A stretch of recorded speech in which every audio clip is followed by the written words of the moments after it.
আজকে বানাবো বন্ধুরা বাটার চিকেন। একদম ঘরোয়াভাবে একবার বানিয়ে দেখবেন, খুবই টেস্ট হয়। প্রথমে আদা রসুন লেবুর রস দিয়ে চিকেনটা ম্যারিনেট করে রেখে দেবো। এদিকে কাশ্মীরি লঙ্কার গুঁড়োতে দিয়ে দিয়েছি সর্ষের তেল, দিয়ে গুলিয়ে ওটাই ভালো করে চিকেনেতে খুব সুন্দর করে মাখিয়ে নিলাম। এবারে কড়াইতে দিয়ে দিয়েছি বাটার দিয়ে।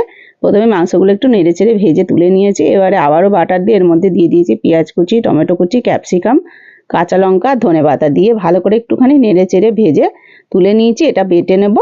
এদিকে আমি কড়াইয়ে দিয়ে দিয়েছি আবারও একটু বাটা, দিয়ে আমি দিয়ে দিলাম বাটা মশলাটা। এর মধ্যে দিয়ে দিয়েছি আদা রসুন, আর দিয়ে দিয়েছি একটু কাঁচা লঙ্কা পাকা লঙ্কা বাটা, আর দিয়ে দিলাম হলুদের গুঁড়ো লবণ। ভালো করে মেখে দিয়ে দিয়েছি এবারে চিকেন দিয়ে ভালো করে কষিয়ে নেব। কষানো হয়ে গেলে অল্প পরিমাণে একটু জল দিয়ে ভালো করে ফুটিয়ে নামাবার সময় ওপর থেকে 1 চামচ মধু দিয়ে নামিয়ে নেব। খুব সুন্দরভাবে রেডি হয়ে যাবে। আপনারা একবার বানিয়ে খান, খুবই ভালো লাগবে।